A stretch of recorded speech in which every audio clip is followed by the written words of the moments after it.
All right, welcome to today's class on DocuSign 201. My name is Leah with Scott Leroy Marketing. In today's class, my goal is to show you some of the next level DocuSign tips. Now, generally with a lot of these tips, I'll have some shorter 10-minute tip videos that I can provide you. So, if you feel like, all right, you got the general understanding in today's class, I will be providing you with the 10-minute version of the tip video so that you can follow along when the time comes to use that feature. Okay, but the first thing that we need to do is go ahead and log into KW command. So anytime that you start a new transaction in DocuSign, you will always need to start that from KW command. That's very important for your opportunity and your DocuSign room to link, and I'll show you exactly why in just a little bit here. But first things first, I am on command. So I am in agent.kw.com. To get to my screen, again, that's agent.kw.com, and you can go ahead and sign in. By the way, if you have any trouble with your password here, first of all, I feel your pain. I know there's a million passwords for everything. There is a forgot password option right on there if you need to reset your password. If that gives you any trouble, feel free to email us, support@scottleroymarketing.com. We just need your MyKW username and we can help you reset your password right away.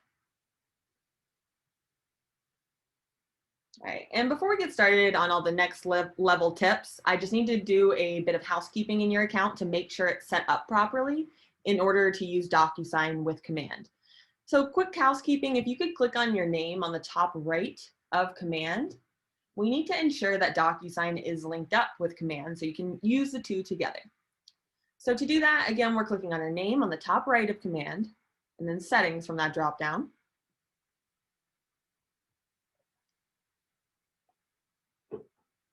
Okay, and this is how your screen should look, similar, okay? So you should see DocuSign near the top of your list with it showing connected as the status, okay?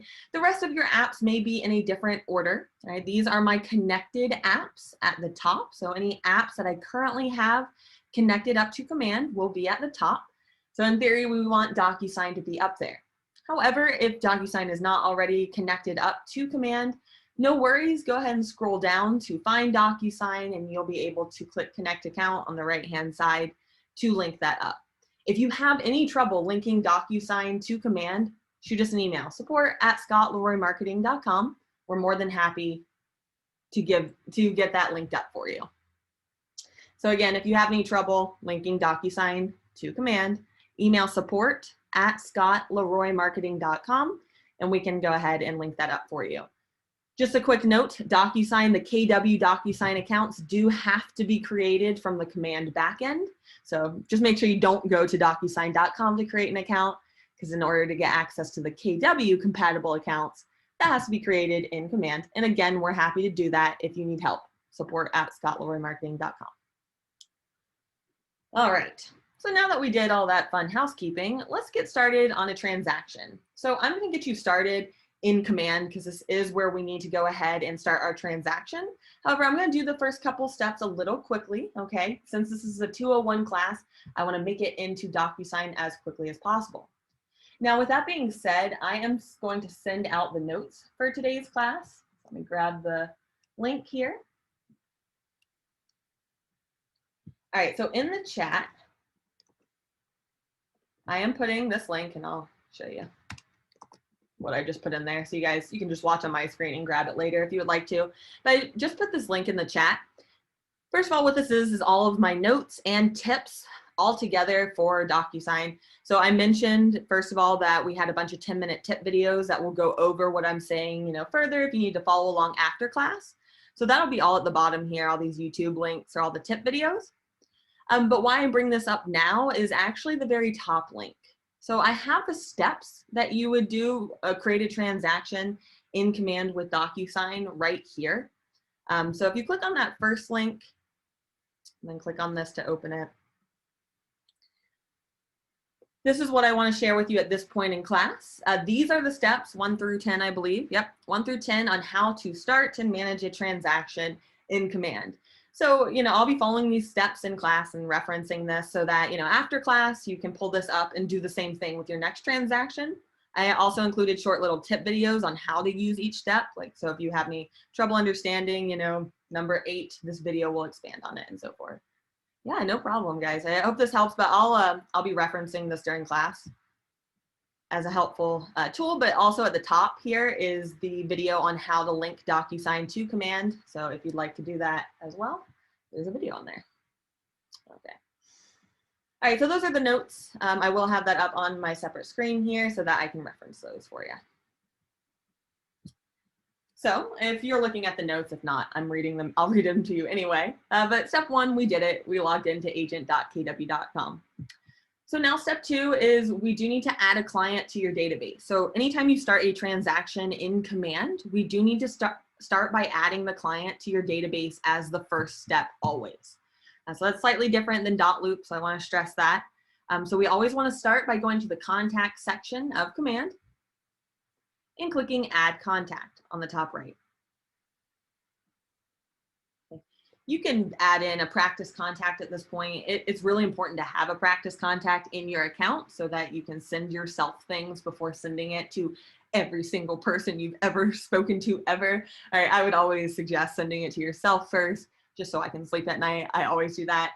So because of that, if you want to type in like test contact or practice, whatever, I'm gonna do Ron Burgundy. Ron Burgundy will be buying a house today. So really any names, if you want a fun name like that, go for it.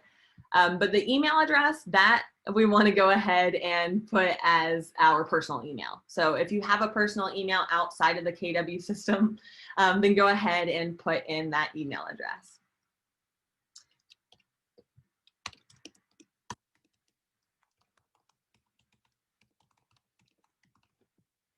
All right, so really any name here. But then go ahead and put in an email that you have so you can see what it looks like when your clients receive documents from DocuSign in this example. You can also add the relationship. So just because I get this question at this point in class, Command wants you to add the husband and the wife as separate contacts.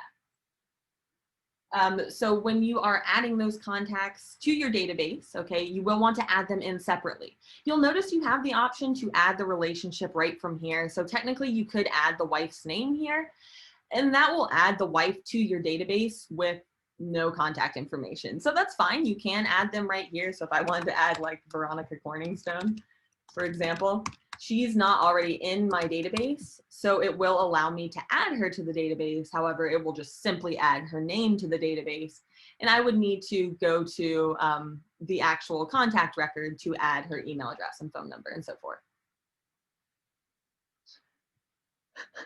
I'm loving your DMs, guys, on the Ron Burgundy quotes, making my day. All right, so really we just need to add in the client's name and email address, and then let's click create. So that's the main takeaway here.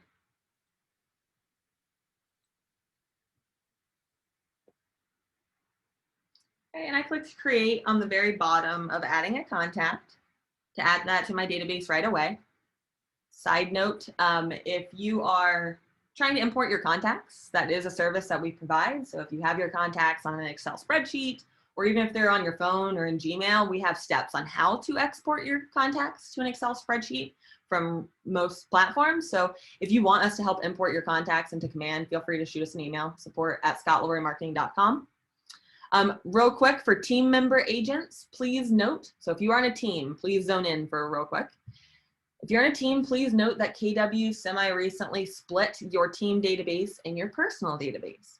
So if you are creating an opportunity on your team pipeline, which generally you'll want to, so your Rainmaker can see your opportunity and collaborate with you.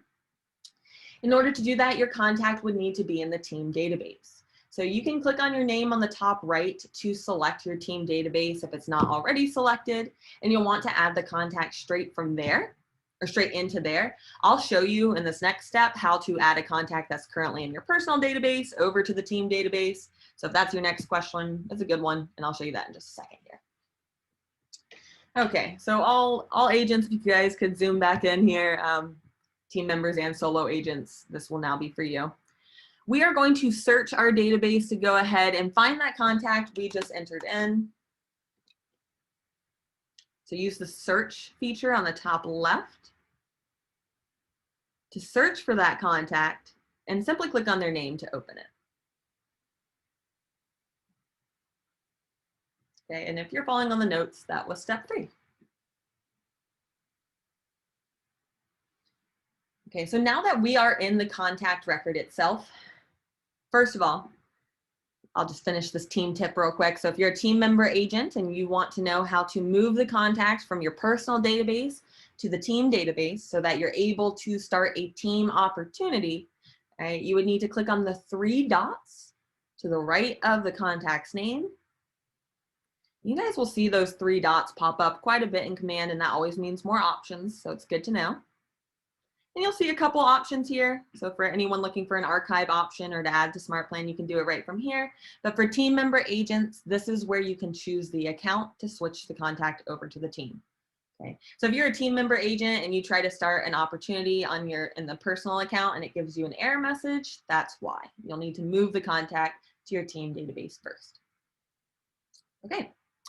So now let's go ahead and create an opportunity from the contact record. I usually recommend, I personally prefer starting my opportunities from the contact record itself. And I also recommend searching for your opportunities in your contacts. That's how I personally find it easiest to pull up my opportunities, is searching by the contact. And then it would show me all the opportunities that I'd worked with, you know, especially if they're an investor and they have multiple opportunities and so forth. So go ahead and click on the opportunities option on the top right white toolbar.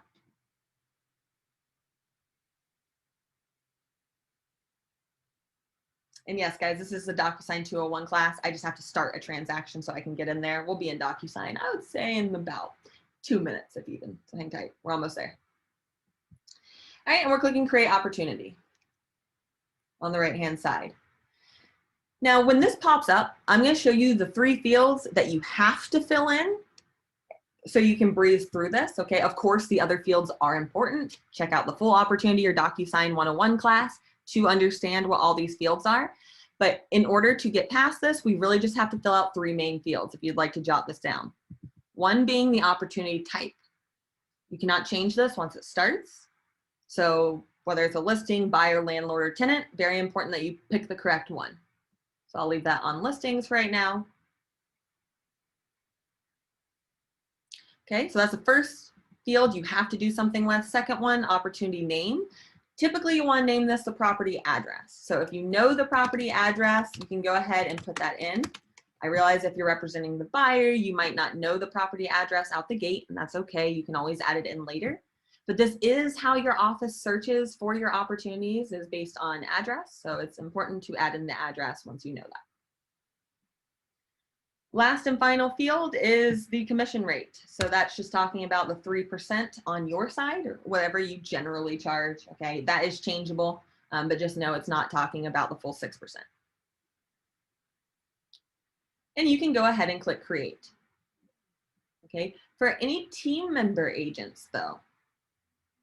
So if you're a team member agent, super quick tip, right? If you have your team selected right here, you will have one additional field to add assignees to your opportunities. So off default for team member agents, your rainmaker will be able to see all opportunities. However, in order for other team members to see the opportunity, you'll just need to assign them like this and click Create, and then the opportunity would be added in their command account as well. So now we are continuing here and clicking Create. So again, 3 main fields: opportunity type, opportunity name, and commission rate. You have to fill in, and then you can click Create. Of course, guys, the other fields are important, so make sure you feel comfortable with what those mean too. But again, watch the DocuSign 101 class for more on that. All right, so now that I've created the opportunity, I can simply click on the opportunity name to open that. All right, guys, and here's the home stretch. We're clicking into DocuSign. Okay. The reason that it is so important that you start your opportunity in Command is so that your DocuSign room links to your opportunity. That's important for a variety of reasons. one to start with. It will autofill all your clients' information and any property information right from the opportunity into the details section of DocuSign. So that is where your client's information pulls from. And if it is a listing, you'll have the option to select from listings on the very top. So you'll notice right now this property box is empty. But if I were to select from listings, and this will only give you that option if you selected a listing opportunity. Okay, so if you selected a buyer opportunity, you won't have this option, and that's okay. Right. And we can click on select from listing for that to browse the KWLS 2.0 to search for our listing. And in case I lost anyone, how I got here is I simply clicked on the opportunity name. So you can go back to your contact that you started, and on the top right white toolbar, you'll see opportunities, and you'll just need to click on the opportunity name to access the back end.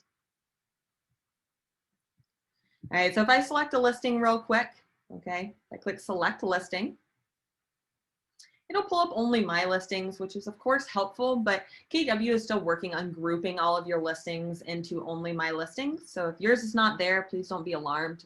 It's most likely under all listings instead. So all listings right here, we can go ahead and select that to select the property that we're selling here. Okay, so we can search and go ahead and select that. And once I do, that will pull in the property information right in here.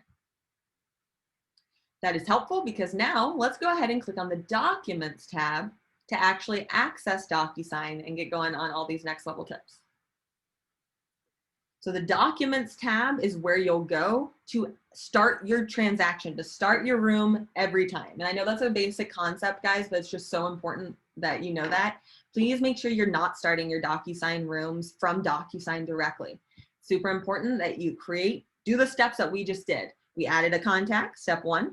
Step 2, we created an opportunity. And step 3, we're clicking start a transaction. And I'll show you why this is so important even later on to get your form submitted for compliance. Right, but just hold this in the back of your head. But we can click start a transaction and go ahead and select DocuSign from that dropdown. If you don't have .loop linked up as well, it might just only take you to DocuSign, and that's normal. Now, when you do that the first time each day, it will prompt you to log into DocuSign. So this is one of the passwords you'll need to remember. Yeah, I save all of my passwords in a note on my phone. My iPhone has the ability to lock phones and unlock by your Face ID, which I just found out like this year. So if you didn't know that, I think that's a pretty cool feature. But wherever you store your passwords, DocuSign is a password that you will want to keep. And again, it will only prompt you to log in the first time each day that you go to log in. Now, when you go to log into DocuSign, and again, I did that by clicking on Start a Transaction from my opportunity to get into my DocuSign room that created the DocuSign room with the same name as the opportunity. All right, so now here's where things are going to get really interesting. So first, I want to show you guys, so now I'm going to start going through all the next level tips, including one that was just recently launched. So KW launched this tip, I would say in the last month, maybe 2 months, the ability to create templates out of your library form. So out of the interactive board forms that you have loaded into DocuSign, you can now create templates of those forms to allow it. So, you know, if most of this information applies for each transaction, you can pre-fill that in and pull in that template into all future transactions. So what we would do in order to do that,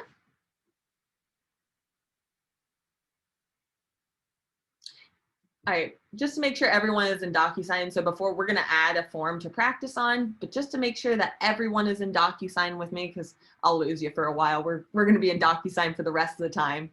All right, so if you are in your opportunity, okay, if you're not, just simply click on your opportunity name. So you can do that by going to your contacts, going to the contact that you added in today,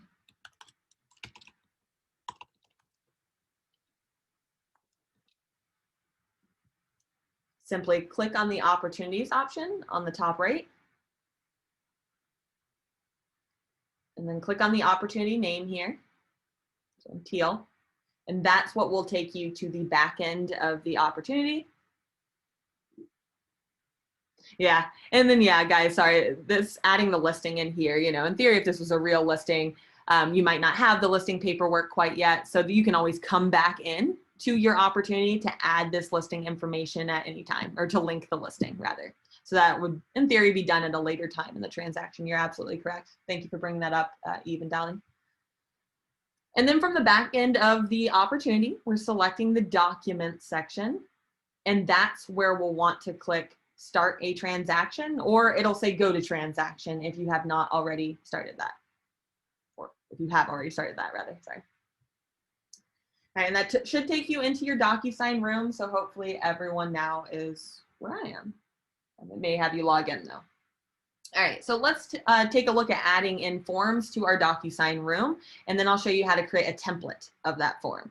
So you can really pick any form you want for this to get started. Let's say a listing agreement is what I'm going to use. So to pull in forms, of course, we'll click on add on the top right and click on our DocuSign forms. Okay. So DocuSign forms with that little blue icon here, this icon will pop up a lot. That means that the forms are interactive. That means that they are fillable. And I'll point out that icon more as we go through this.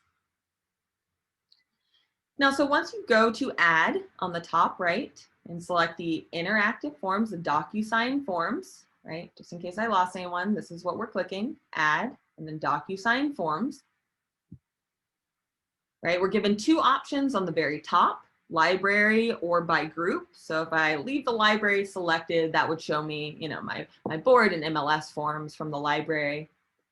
However, if your office has since grouped your forms, your board forms, you can select the second option for the form groups to see the groups that your office has set up. Now, this would be set up by your office admin. So if you don't have groups, there's nothing wrong with your account.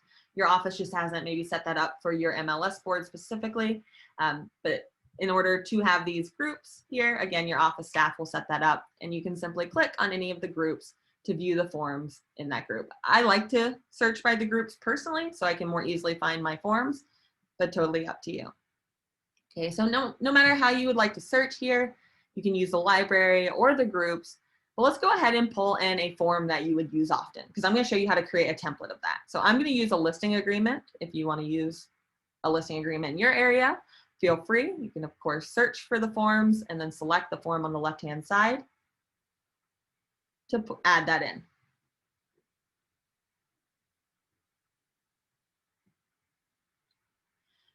So when I add that DocuSign form in, if I open the form, which I'll do now, you can just watch on my screen. I'm just going to show you how DocuSign autofills and where it autofills from.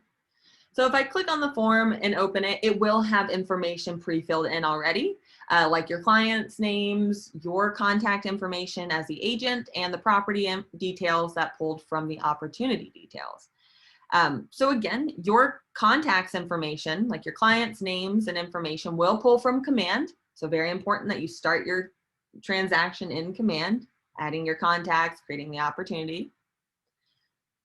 The property information will pull from the opportunity details. And then the agent contact information pulls from the white pages, but you should be able to scroll and see your agent contact information display on the form as well. Okay, so now what I'm going to show you though is how to fill in more information. So let's say, you know, you put NA in a bunch of fields on this form, or you select certain check boxes most of the time that you use a listing agreement. You know, this is the data that you would use. I'm going to show you how you can pre-fill this form to use that pre-filled form for all future transactions to help expedite your process. Of course, you can make changes to that template if it doesn't apply to the given transaction, so that will be completely editable.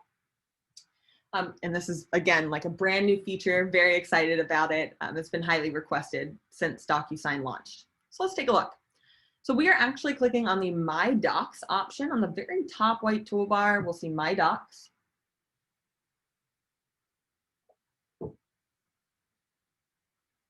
So My Docs on the very, very top white toolbar. And then Form Templates. This is a new option here. So this wasn't here at all.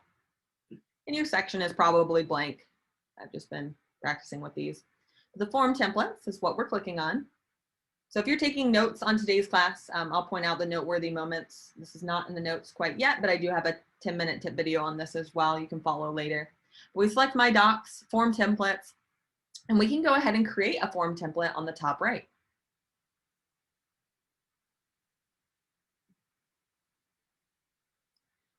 When I do so, this next section will look pretty familiar, right? This is what we just went through for the groups versus the library to find the form that we need to pull that in. Okay, so in this case, I'll go ahead and use the group to get my listing agreement.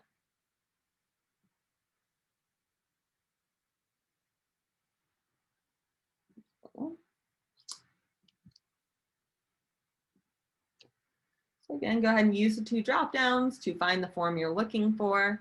Same concept here, click the dot on the left-hand side and click use.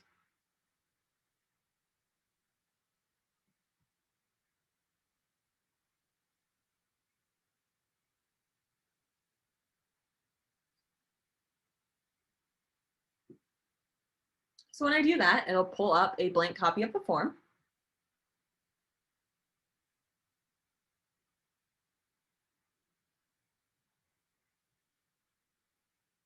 Okay, so we're creating a template of the form that will be able to apply to all further transactions.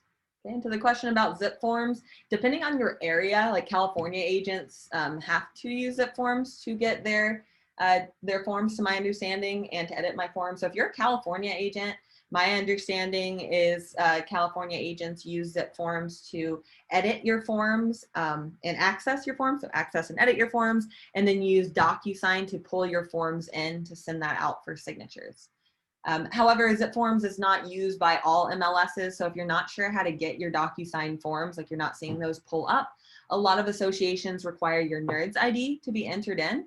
So if you're not seeing your DocuSign forms in there, feel free to email support@scottleroymarketing.com. You can put attention my name, which is Leah, L-E-A-H. Just let me know and I can look after class and help get you situated to get your forms.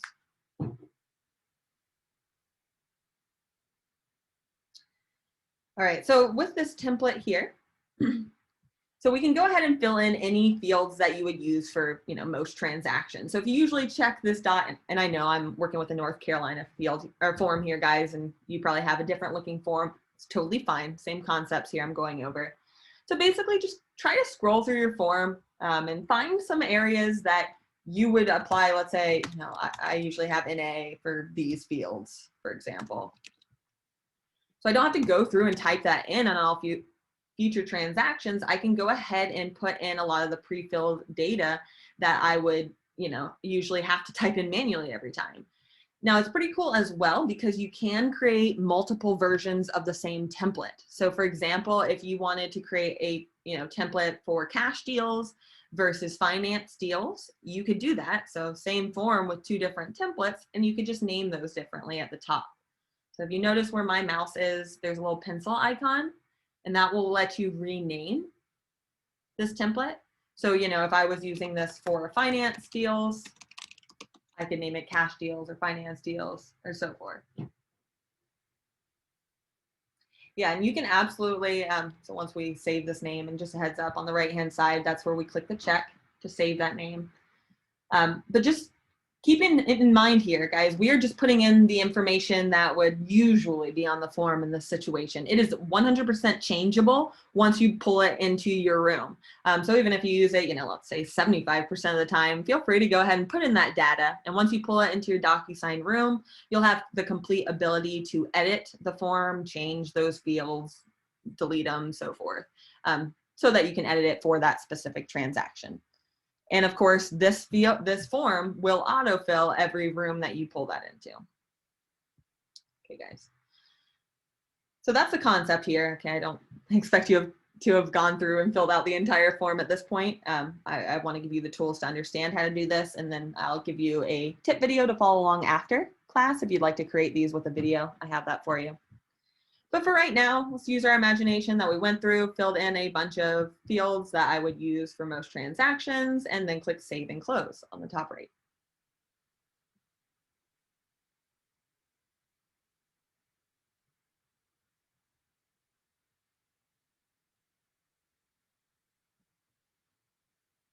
right, so once you click to save that, you should see all those templates, any that you have created right from here.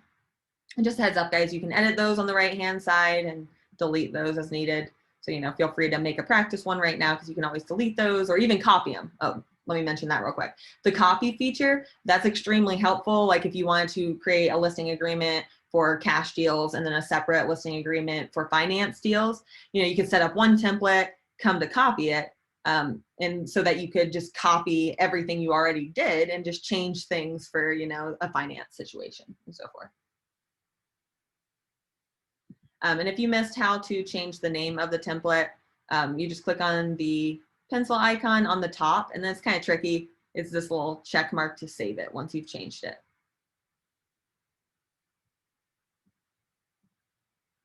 All right. So that is how you go about creating the form templates. Now let's take a look at how to apply it. Now, this whole process was shockingly easy. I've really enjoyed this new feature. So highly requested for a year plus. So let me show you now how to apply it. I just get a little overexcited because it's such a cool feature and I should probably get out of the house, but hey. All right, so now let's go back to our DocuSign room. Now that we've created this template, you guys can do that in a couple different ways. You can either click on rooms on the top for all of your DocuSign rooms, or if you click on your dashboard, it'll just take you back to your 5 most recent used rooms. So either one. I'm going to click on dashboard option to get back to my DocuSign room. California agents, there is not a NERDS ID option. You will have to use zip forms. So California agents, from what we've seen, have to link zip forms up in the DocuSign backend, and we can help you with that if you have any trouble.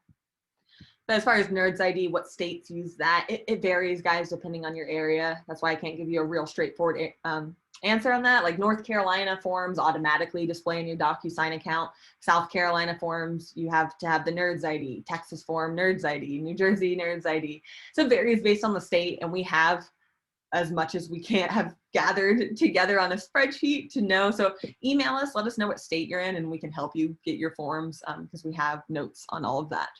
We're working on getting all that together for each state. All right, guys, so now we are in our dashboard. In case I lost anyone, I'm back in my dashboard. That'll again show your 5 most recent rooms, and I can simply click on the room to open that back up, and I'm just going to show you now how to apply the template that we created.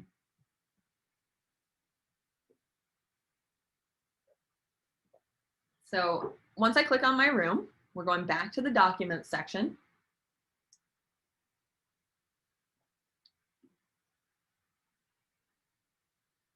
Okay, so now all I have to do, right, because I already added this form because I knew I was going to create a template of that. But if you don't have the form already in your account, or I'm sorry, already in your room, you'll need to add that for it to allow you to apply the template.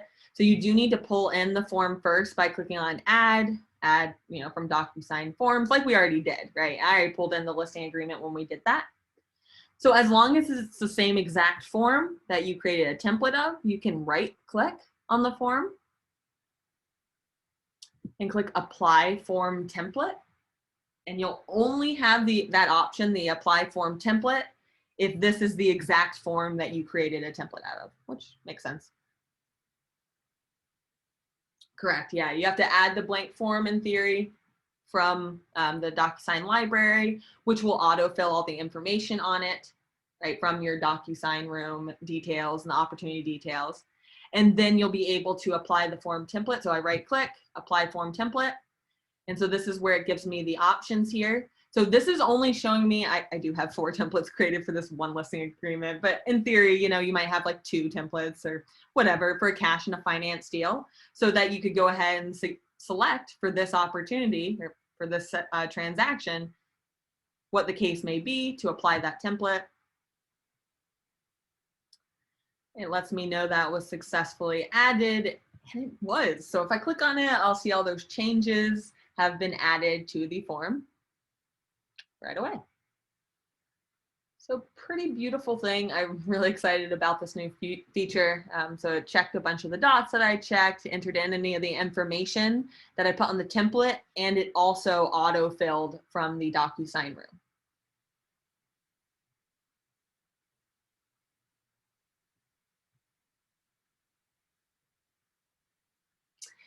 Great question, Dolly. There is not yet the ability to group forms. I hear that question a lot. Like if you want to create your own listing folder for, all the forms that you typically use in a listing transaction, there's not a way for the agent to group forms quite yet, unless you add your own PDFs. Only the office staff can group the forms right now. However, ideas.kw.com, I'm going to put this in the chat, is a great place to go. So ideas.kw.com is where you can go to provide ideas to Keller Williams International so that they can add that feature in. So they're the admins of this DocuSign account. So they're able to change admin settings. That's a really highly requested one. That's something that Dotloop had. So I think that they're moving towards that feature, right? Being able to group your own forms, but adding it to ideas.kw.com would help them expedite the feature. I see them add in features from ideas.kw.com all the time. So it's really worth your time to go there and propose different ideas. They do take them into consideration. All right, guys, and just in case anyone missed me applying the template, okay, make sure the form is in your DocuSign room, right, by clicking add in the DocuSign form. So that exact form has to be in here for you to be able to apply the form template. And I do have a 10-minute tip video on this specifically, okay, because I know that was a little fast and it would be helpful to be able to, follow along with the video and do it yourself. So I'll send over that 10-minute tip video if I don't already have it linked on the notes. Let's see.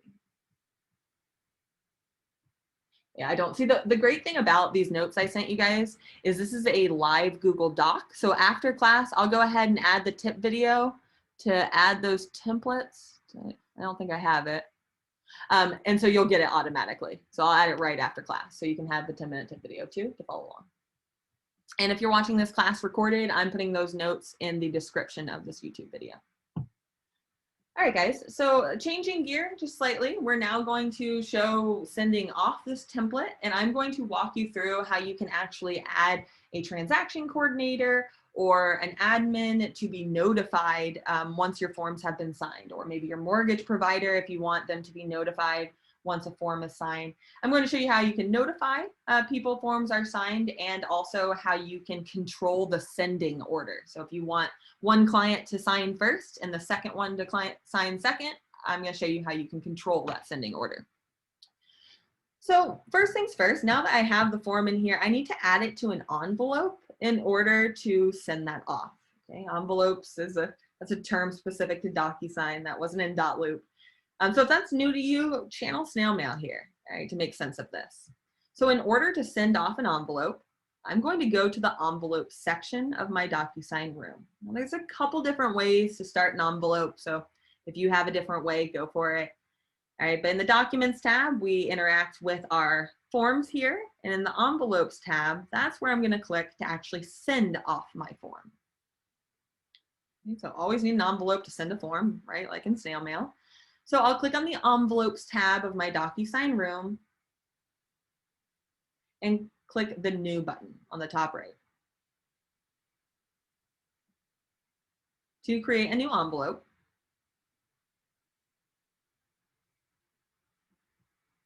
All right, so from here, what I'm going to show you is, first of all, you can go ahead and add multiple forms at a time if you would like. So you can click on Room Docs. So again, channeling snail mail here, I have my envelope in my hand. I now need to put my docs in them. So I'll click on the Room Docs option and it will search my current room. If you have more than one document in here, you can select multiple at a time. And if you were to have more than one, you would be able to drag and switch their order. If you want them to send in a specific order, you can control that. All right, and now we add the recipients to the envelope. So we'll click Add Recipients. And we'll want to select always the top option from this list. So depending on if you are adding recipients to a PDF to sign or a interactive form, like one that you can just start typing in, you may have different options here. What you need to remember is always select the first option. So in this case, Add Recipient Pre-Tagged Roles. Always select the first option.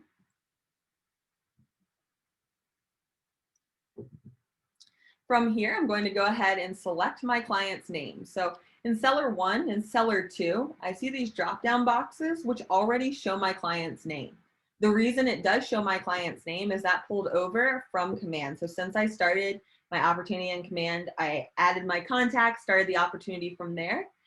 It pulls over my contact's name automatically. So that's what you want it to do. Okay, that's important. If you're not seeing your client's name on this list, just make sure to add them to the details section of your DocuSign room. It's a form that you need to sign. You can go ahead and add yourself as well as the listing agent. I'll just show you what it looks like when the agent is prompted to sign as well. It's helpful for you to see. And then we'll click Add Selected.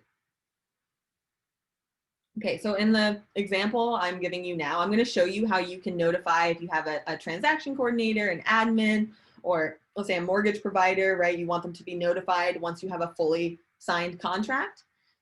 So I'm going to show you how you can notify someone that it's signed and control the signing order. So you'll notice on the left-hand side, these ones. Okay, this is not a feature .loop had. So I really like this feature. It's pretty cool. So on the left-hand side, we see these ones. Okay, those are great.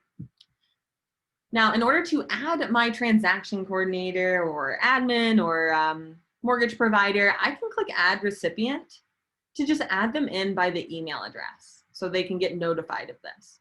So if I click on Add Recipient to add by email address, I could go ahead and add in, my transaction coordinator's names and her email.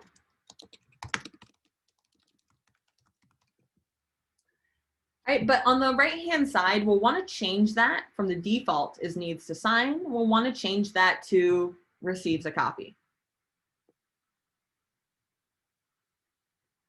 Okay, since usually at this point in class, I get the question, what's the difference between needs to view and receives a copy? For this situation, I would always suggest receives a copy. The reason is the needs to view will require the admin or transaction coordinator to view the form first before the fully signed form comes back to your DocuSign room. And I'll talk a little bit more about that, but signed forms do not come back to your DocuSign room until all parties have signed. So you might have noticed that, you'll get a notification that one of your parties have signed, but you don't see the signed form in your room quite yet. The reason that is the form does not come back to you as the agent in your DocuSign room until all parties have signed or completed their action. So needs to view is an action, meaning, right, she'd need to view it in order for you to get that back. So just in summary, if that hurt your brain, just in summary, just go ahead and change that to receives a copy. And they would receive a copy of the form once both clients have signed it, as long as you change the 1 on the left-hand side to a 2. Okay, so what will happen is once seller 1 signs and once this seller signs, then number 2, my transaction coordinator will receive a copy. All right. So if you want your clients to receive this in a certain order, you can go ahead and update that on the left-hand side. Right. The main thing to know is changing 1 to a 2 will control that they do not receive the form until all parties with a 1 have completed their action. So let me know if you have any questions on that. That can definitely be useful for any transaction coordinators, admins, or lots of situations where you need to send this form off in a specific order. All right.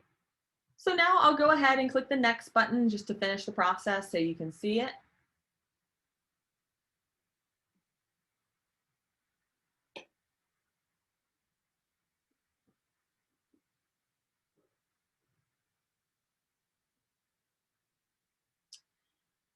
All right, so at this point, you don't need to do anything, right? The form has already been edited. And at this point is where you'll see the initial boxes on the bottom of the form as well, and signature boxes. So if you used .loop in the past, you're probably used to seeing the initial and signature boxes on the form right away, right when you opened it. Just so you're not alarmed, those fields, the signature and the initial fields, will not show on the form until after you add the recipients, right? We added the recipients and now they will show on the form. Nancy, I'm not sure what you're asking. Where is the default icon? Can you expand on that? All right, so there's nothing you really have to do at this point in the form. So right, we already edited the entire form. At this point, you can add further fields on the left-hand side, which I'll talk about in a minute, but you don't have to because the initial fields and the signature fields are on there automatically. Now you'll notice the colors do matter. So these colors, and again, this is something different than dot loop. The colors here do correspond to your clients on the top left drop-down list. So you'll notice that, you know, I am assigned the yellow and my client is assigned blue. You know, if there were 2 clients, you know, the third client would receive purple, I think it is next. So that shows you which fields that they are able to sign. What I like to do at this point is click on the recipient preview right here to make sure that they can sign every field I need them to sign. So if you click on recipient preview on the top right, I usually just like to check this to make sure I set the form up correctly so that they can sign. So on the top left, you can change this to view it as whichever client you would like. And then click start, and it will walk you through exactly how the client views that. Okay, so they'll take you down to the first one and you'll go through like you're the client. Okay, and you can always X out once you're ready on the top right.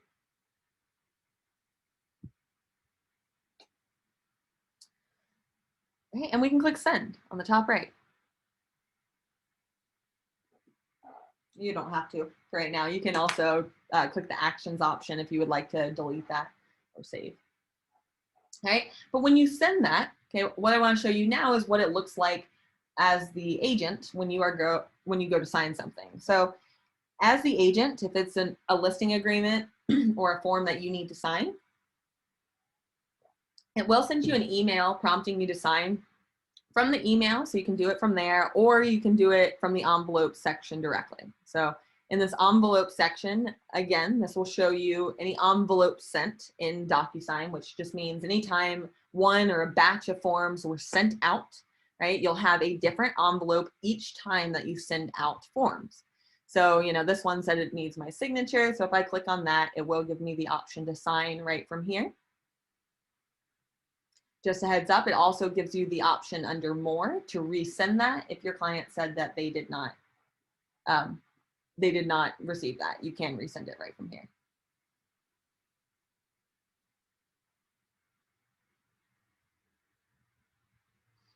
All right, so I'm going to X out.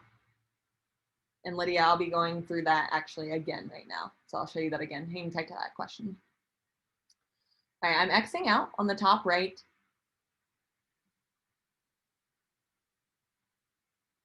Okay, and when you click resend there, it's a good question. When you click resend, it will only resend it to the parties who have not already signed.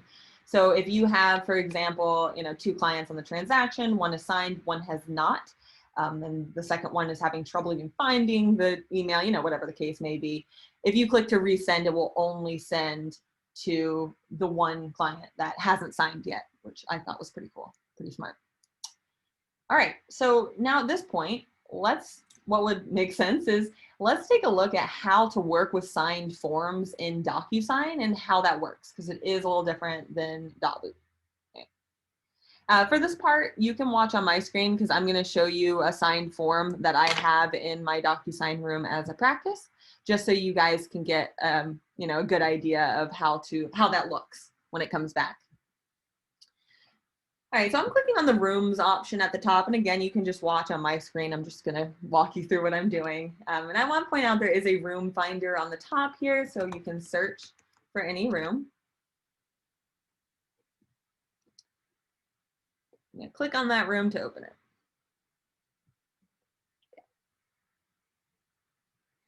All right, so this is a little funky or just different in DocuSign than you were maybe used to in .loop. So this is a good thing to pay attention to because it tends to throw some agents off.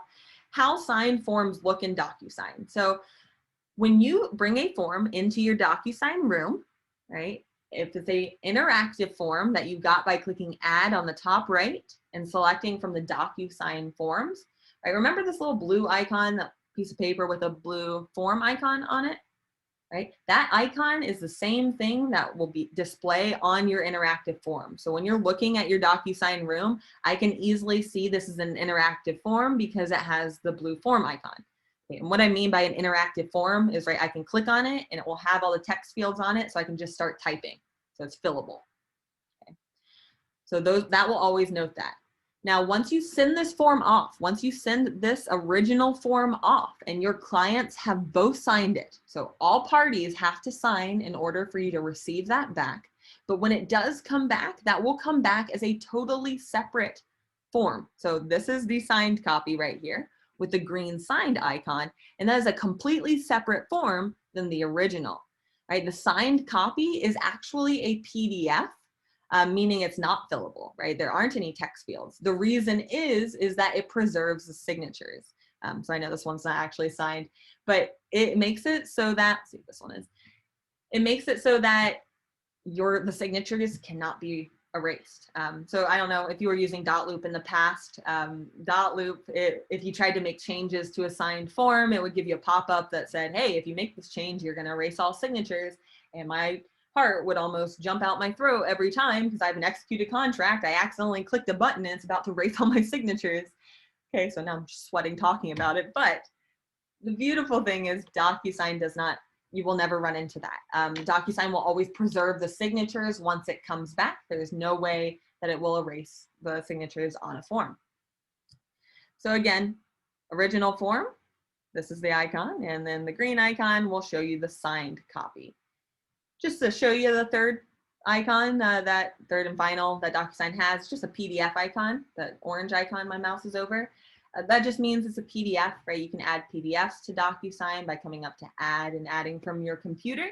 So you can add a PDF to your form in order to add fields to it, signature boxes to send it out for signatures. And I'm actually going to show you that next. So if you would like to bring in a PDF to practice with in your room, okay, I'm going to show you how to make edits to a fully signed document. The concept will be the same to make edits on a PDF. If you have a PDF on your computer and you want to click add from your computer, it'll browse your computer to pull that in right away. All right, so I'm going to go ahead and click on this form to open it.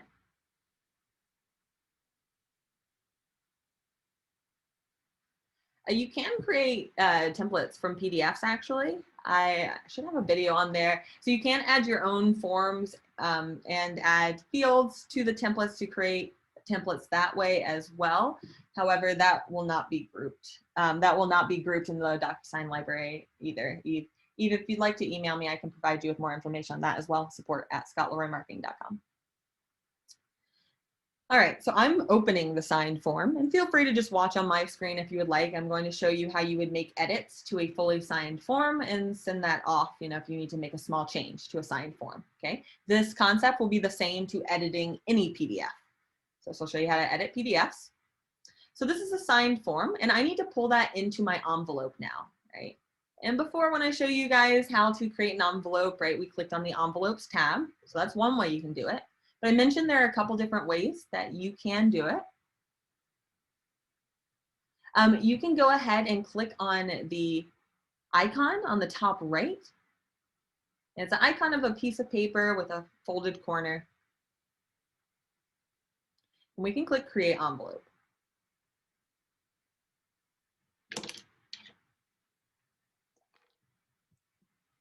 Okay, so Create Envelope. So this will be the same way, just different way to do it. Same thing, different way to do it. So we are starting an envelope with that form. All I did was click on the icon on the top right of the form to start an envelope.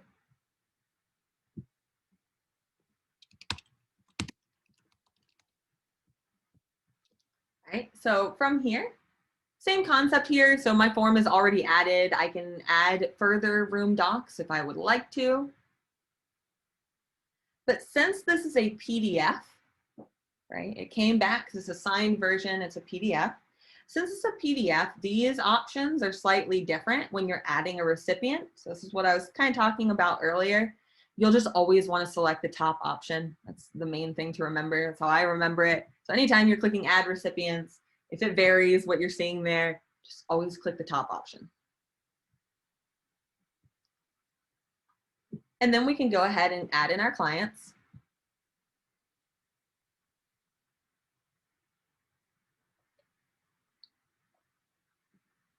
And click Add Selected.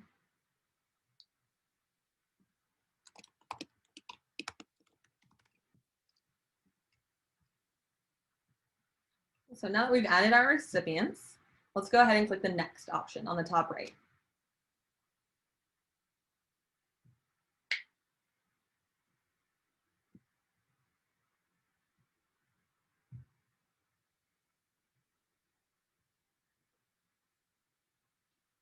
Okay.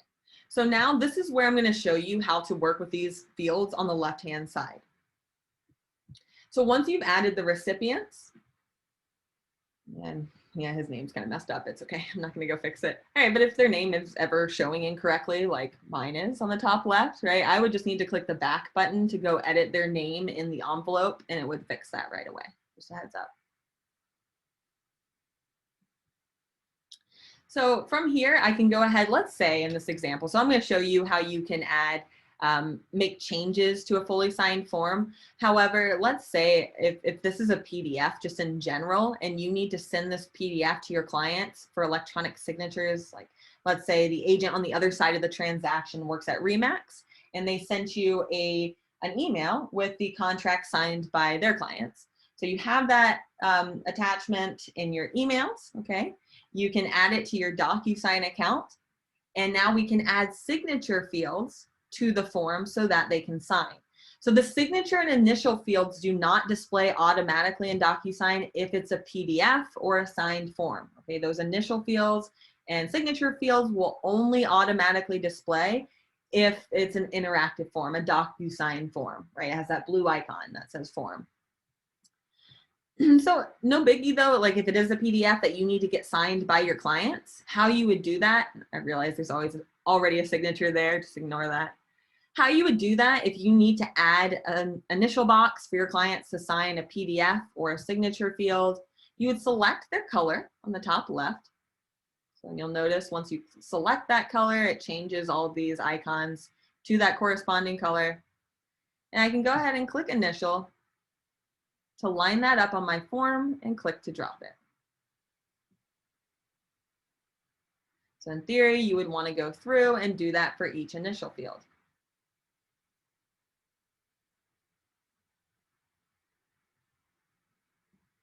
All right, so this is an extra step that you would have to take on PDFs, okay? Again, on the DocuSign interactive forms, the signature and initial fields will automatically display for you, so you don't have to add that in. Just a quick tip, signature fields are pretty similar here, like it looks the exact same. I just want to show you an extra step you need to take. If you are adding signature fields to a PDF, you always need to add the date signed field. This will populate with today's date automatically when your client goes to sign it, but the date will not display on the signature unless you add the date signed field separately. So that is kind of an extra step, but if you want to jot that down in your notes, that's an important one. Again, I'll say that if you are adding a signature field, right, you only have to manually add signature fields if this is a PDF. Like the DocuSign forms, this will automatically display. But if you are adding a signature field specifically, make sure to also add the date signed field, and that will populate for them as long as you add that. Okay. So in order to make changes to a document, so let's say, I don't know, you're changing the settlement date slightly, or you put in your client's name incorrectly and that needs to be changed. But you have a fully executed document, so you just want to make that quick change on the form and send that off for initials on those changes. Here's how you would do that. So first of all, most of the fields that you need are on the left-hand side. However, there's one extra field hiding under this pencil icon on the far left, and that's your strike through tool, like to draw a line through something that might be incorrect. So if you want to make a note of where that is, if that's something that you use for your business often, that's under the pencil icon on the left-hand side, and you'll click on line. So let's say this client's name is showing incorrect. It's not his legal name. I can click on either side to drop that strike through. So now that I striked through the incorrect information, I need to go ahead and add in a text field. to put the proper info. So I'm going back to the standard fields. So that's the first option on the left-hand side, gray toolbar. And this is where you'll spend 97% of your time in this section, okay? Well, I don't switch it up too much over here. But we'll go ahead and click on the text option from here to drop that in. So we can put in the correct info. Okay, adding text fields to PDFs and DocuSign, you need to zone in on this a little bit. I know your head's probably about to explode from all this info, but this is a noteworthy moment because it is a couple extra steps or just some good things to know. So first of all, when you add in a field to your form, if it is solid, the color correlated to the client, it will make them fill it in. They will be forced to fill that in. So if this is something that you're editing, I probably don't want my client to fill that in. So if I click on the field, on the right-hand side, right, this is where it's showing me my settings. So on the right-hand side, I can go ahead and uncheck that it's a required field, and it will turn that field clear immediately, meaning it will not require them to fill that in. You can actually mark read only if you want to make sure they do not fill that in. So at this point, so this is like the field that you would need to use as the agent if you're typing that in. If you would like to save that custom field, you can. So on the bottom here, we have save as custom field. You can actually do that. You can click save as custom field and it will save these settings. So if I name this, let's say, you know, agent field or whatever I want to name that, I'm able to update any of these settings here. As you scroll down, you'll see the settings you can alter. It's not all of them, but it's a good amount of them. So I can change that to read only and it's not required for my clients. You can change the text here, okay? Just because I get asked a lot, you cannot change the text on the original DocuSign forms. It is what it is, but you can change the text in the envelope.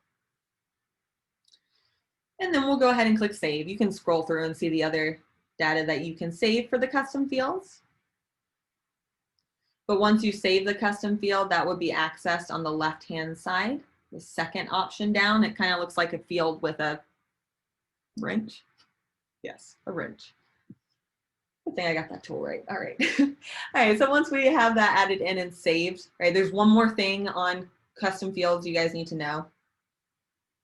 Or on text fields rather, the collaboration feature. So in order for both clients, if you have two clients on the transaction, in order for both clients to see a specific field, you would have to actually select the collaboration field and allow them to collaborate. So this is actually super helpful if it's like a residential property disclosure and you want them to be able to fill in the form and both collaborate on the fields. This can come into use as well. But I've noticed that even for them to be able to both see the field at all, you have to click this manually each time. So just note that, and this is only if you're adding a text field to a PDF, like I am here. So I could type in, let's say,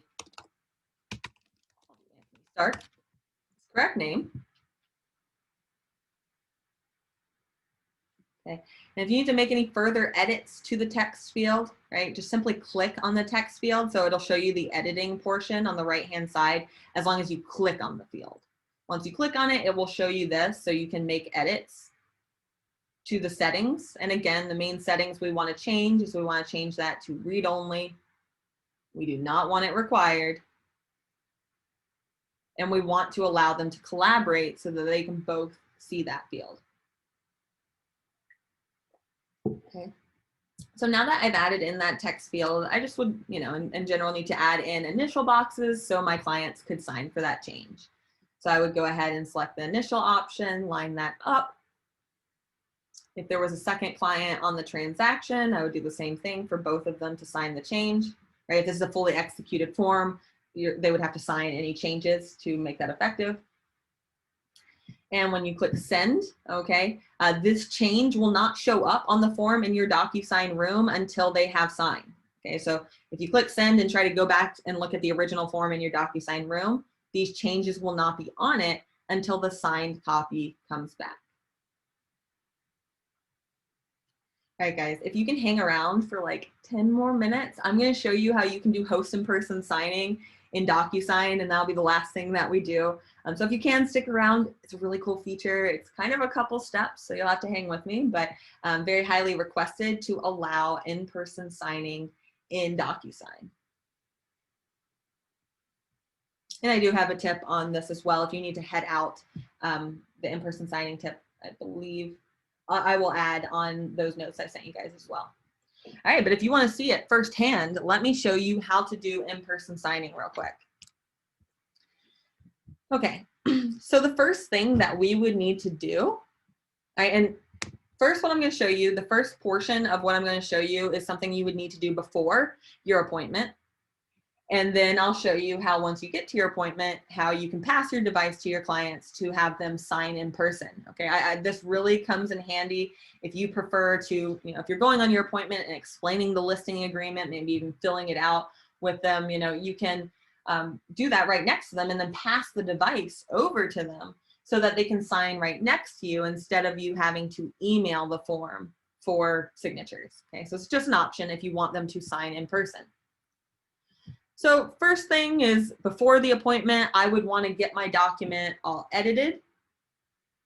And I would want to pull that into an envelope and save it as a draft. So you should be semi-comfortable with these next couple steps because we did this a couple times in class. We clicked on the envelopes icon.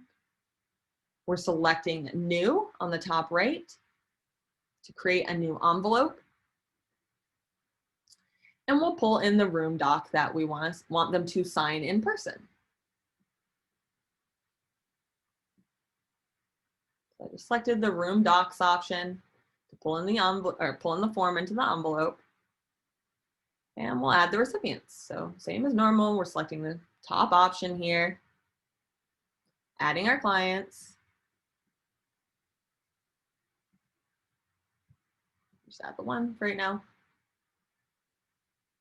And click Add Selected.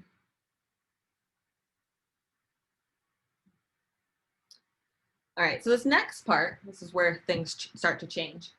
So under the email subject, right? I haven't mentioned this field much quite yet, but if you would like to mention something to your client when sending the email for them to sign, it'll default by saying, please DocuSign these forms. But if you wanted to say something like, hey, as we talked about on the phone, here's that form, make sure to look out for section A, 7A or whatever. So you can put an extra note here. Why this is important for in-person signing is this is how you'll be able to easily find the correct envelope once you go to actually do in-person signing. So I make sure to make this something unique, right? It defaults as please DocuSign, so we don't want that. I'm going to change it to in-person signing, Ron Burgundy.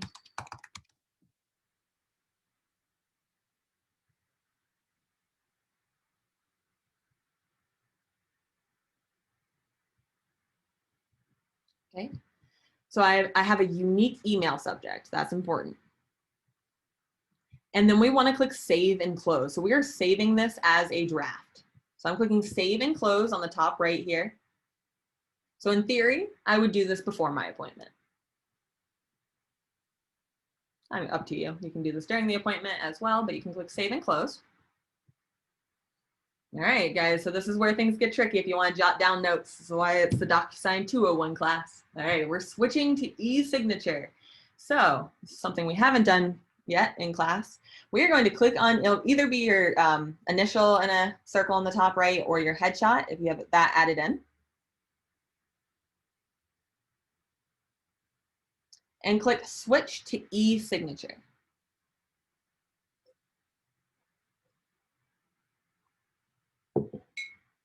Switch to e-signature. In case you're wondering what that means, DocuSign has DocuSign Rooms and DocuSign e-signature. The DocuSign Rooms section or division of it was created specifically for real estate. So that's why there's another side, but this other side of e-signature has some additional tools that we can dabble in. So again, either your headshot or initial on the circle on the top right, and then switch to e-signature.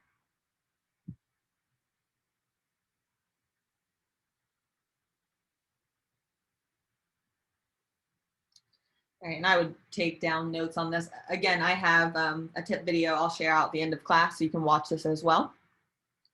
And I have notes I can send you. But this is a couple steps, so hang with me. All right, so now that we're on the e-signature side, let's click on Manage on the top.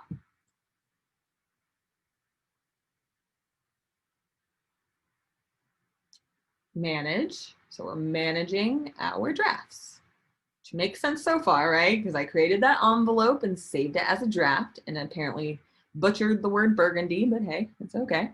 And I see in my drafts that uniquely named envelope, right? So again, 3 steps so far. Click your headshot or initials on the top right and click Switch to e-signature. Step 2, click Manage. Step 3, Drafts. Okay. So now I see that uniquely named draft. It does show you the date, so that's helpful as well. So if I click on Continue there on the far right, a little fast, I clicked on Continue on the far right of that envelope. There we go. All right, and on this section, we need to do a slight change. All right, so let's scroll down to the recipient section. And let's change the client's action from needs to sign to in-person signer. That option only shows on the e-signature side. So we're changing this to in-person signer. And when you do that, it'll pop up 2 fields to prompt you to put in the host name. That's talking about whoever's computer your clients will be signing the forms off of. So in theory, yours. As the agent, you would put your name if you are hosting this. So if you, again, if you are handing them your computer to have them sign from your computer, you would be the host. So now I can go ahead and click on Next. So again, the things we need to do here are we need to change your client to in-person signer. And we need to go ahead and add your name as the host. And this is it, guys. We did it. So now, when you click on Next on the top right, all right, it'll show you the form one more time. Okay, you can add any additional fields on the left-hand side if you would like to, right? But in theory, this was all edited before your appointment. So it's good to go, and you can just click Send on the top right. Okay, it's giving me the option if I want to sign now or sign later. So I'll select Sign Now. And you'll see this pop up here. So it's just telling you that, all right, this is what Ron Burgundy is going to need to do in order to sign the document. So once you're ready, you can click Start and continue. It says for the agent to pass the control of the session to your client so that they can start signing. So they would go through the entire form. This is what it would look like for them to start signing.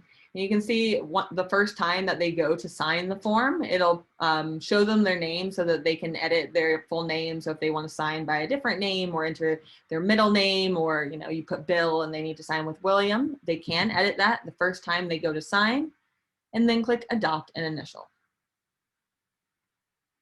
Okay, then I'll just take them through the form to sign all the fields. Okay. And you will get this signed form back in your DocuSign room after all fields have been signed. All right, and once they click Finish, they can have a copy emailed to them, or they can print it out straight from here. And it lets them know it's complete, right? So I do have notes on how to do that. I know that was a couple steps. I had to watch my own tip video a couple times to relearn how to do those steps. I'm going to send out, just in case you want to copy and paste these. These are like super informal notes, guys. These were like my notes for the class on how to do that section. But just so you have it, because I know that was a couple steps, I'm putting my written out steps of host and person signing if you just want to copy and paste that. Sorry if you see any like typos or grammar, it was made for me, but I thought it would be helpful for you. And I also have a tip video that I will give you guys as well. So just to finish up class here, I do want to explain just how this connects to your opportunity. Okay, so let's see if that DocuSign form went back to my room. So just a heads up, right? We switched to e-signature, but you can switch back to rooms on the top right to go back to your DocuSign room, which I'm gonna do.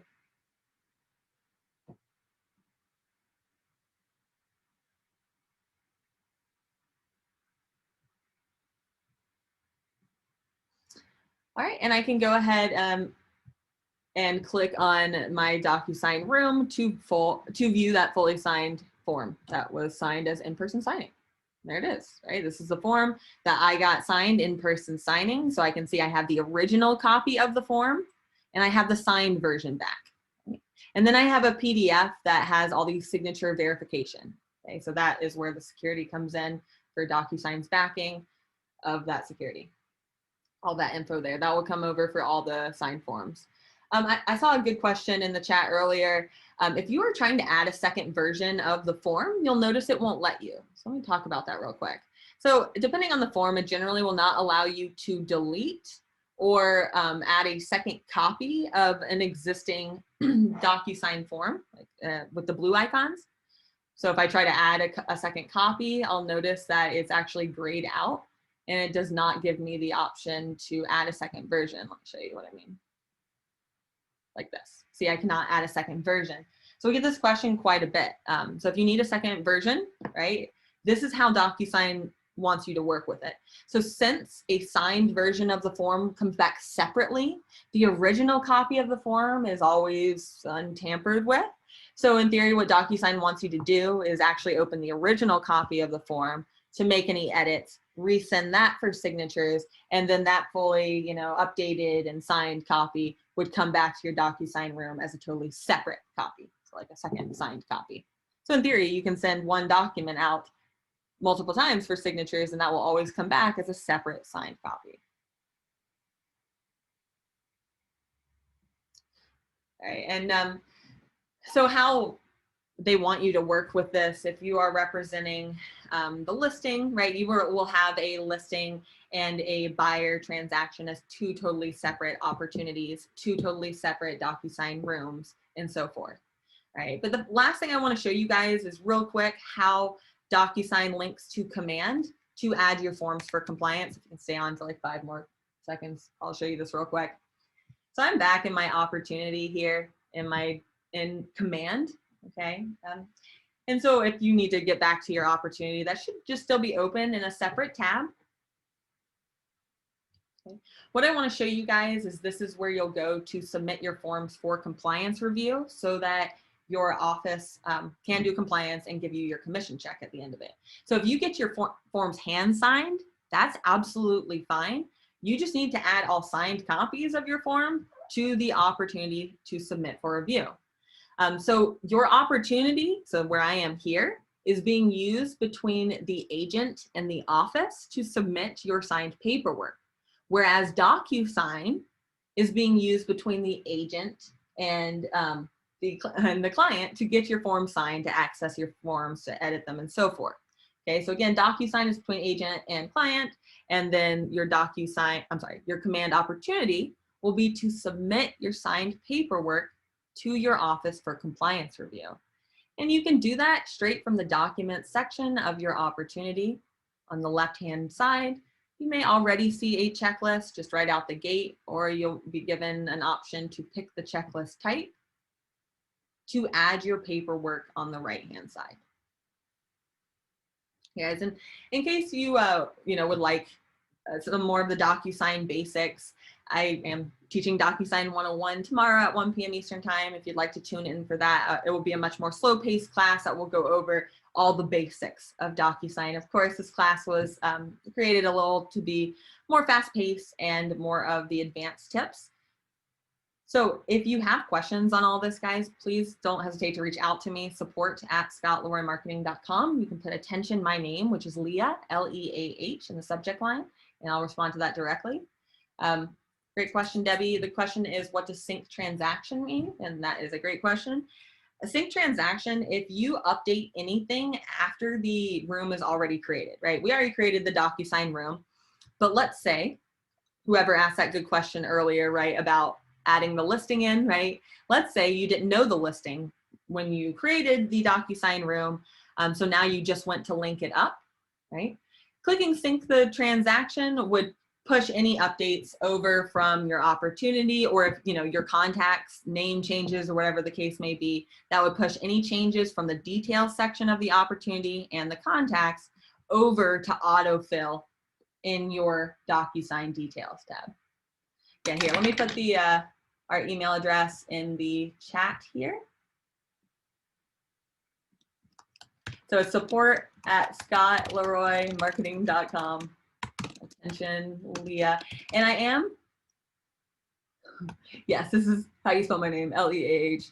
So if you put that in the subject line, I'll tend to your, your issue specifically. Feel free to email me. I take care of all the DocuSign and opportunity issues here, so I'd be happy to look at your account specifically. I would just need your command and DocuSign login. Let me know what issue you're having. I know this is a lot, and DocuSign 201 was even next level when it comes to being a lot, but I promise it gets easier and easier and feels like riding a bike. And in the meantime, shoot me an email if you have any issues, right? Some things are different in DocuSign than .loop. I've probably bumped into those obstacles too and have a little video or can tell you the best workaround. So let me know how I can help you. And if you need anything else, support@scottleroymarketing.com. Attention, Leah, Leah. All right, guys, I am going to stop the recording and I'll be on to give you guys a couple more tip videos, but I hope this helped.